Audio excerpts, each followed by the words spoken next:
Depuis qu'il est arrivé au pouvoir, on estime que le peuple congolais a perdu des milliards d'euros sur ses ressources naturelles, puisque Kabila a vendu des concessions minières largement en dessous du prix du marché. À plusieurs occasions, Gécamine a vendu des parts qu'elle possédait à un prix bien en dessous de la valeur du marché à des sociétés offshore qui les ont ensuite revendues à un prix bien plus élevé.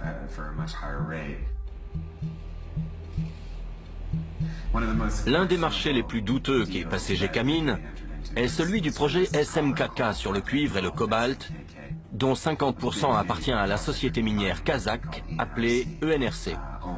Les 50% restants appartiennent à Joseph Kabila. Tout d'un coup, Gécamine ne possédait plus les 50% restants. Ils ont été vendus à la société offshore Emerald Store Enterprises, basée sur les îles Vierges britanniques, pour la somme de 13 millions d'euros. Personne ne savait qui c'était ni d'où il venait. Quelques mois plus tard, ENRC a racheté la Emerald Star Enterprises, les 50% qui appartenaient autrefois à Gécamine, pour la somme de 66 millions d'euros. Ça n'a aucun sens. L'État a perdu plus de 50 millions d'euros. Il est évident que Gécamine savait que sa propriété valait bien plus de 13 millions. Alors, pourquoi est-ce qu'ils n'ont même pas bronché? L'élément commun entre tous ces marchés n'est autre qu'un seul homme. Dan Gertler, un ami du président congolais. C'est lui-même qui se revendique ami du président congolais. Les sociétés comme Glencore et ENRC font toujours appel à Dan Gertler. Tous les marchés passés avec Gertler fonctionnent de la même manière. Une société associée avec Gertler et basée sur les îles Vierges britanniques achète une concession minière à Gécamine pour environ 5% de sa valeur sur le marché. Juste après, la concession est vendue à une grosse société minière, ENRC ou Glencore, à sa véritable valeur. Cela représente une marge de bénéfice de 800%. Ces bénéfices ne reviennent pas à l'État congolais, mais uniquement aux sociétés offshore des îles Vierges britanniques. Comme les lois de ces îles protègent les sociétés, on ne peut pas savoir qui a réellement tiré profit de ces marchés. Peut-on prouver qu'il y a eu de la corruption? Non.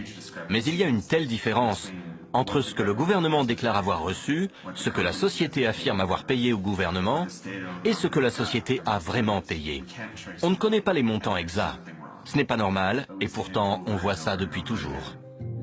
Le chiffre d'affaires annuel de la société ENRC basée à Londres s'élève à plus de 3 milliards d'euros. Celui de Glencore, également basé à Londres, s'élève à plus de 2 milliards d'euros. Dan Gertler fait désormais partie du classement des nouveaux milliardaires de moins de 40 ans. Combien est-ce que le Congo a véritablement perdu? Nous n'avons pas toutes les données. Mais en analysant simplement 5 marchés de ce type qui ont été passés, on estime que le Congo a perdu au moins 1,2 milliard d'euros, uniquement sur ces 5 marchés-là.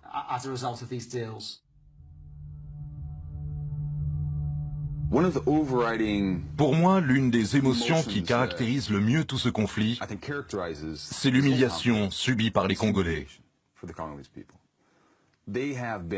Ils ont été humiliés, bafoués par les étrangers, par leur propre gouvernement, et ils se sentent complètement impuissants. Cela explique grandement l'exaspération totale que ressentent la plupart des Congolais. Ils ont l'impression d'être désarmés et de ne rien pouvoir faire. Je m'adresse à toi, la guerre. Tu n'as aucun ami. Tout le monde est contre toi. Je suis un orphelin à cause de toi. Tu as tué mon père. Tu as tué ma mère. Tu as tué mon frère et ma sœur. Je te déteste. Aujourd'hui, je suis un réfugié à cause de toi. Tu m'as chassé de ma maison. Tu l'as complètement brûlée. On a dû fuir à cause de tous les coups de feu. Ça fait 1 mois et demi qu'on est ici. On meurt tous de faim. Il n'y a aucun espoir ici. J'ai le cœur meurtri. Il n'y a pas de quoi être fier. Mais tu n'as pas gagné. Toute ma famille se bat contre toi. mon village se bat contre toi. Et le monde entier hurle « Non à la guerre! Non à la guerre! Non à la guerre !» Je m'appelle Samuel.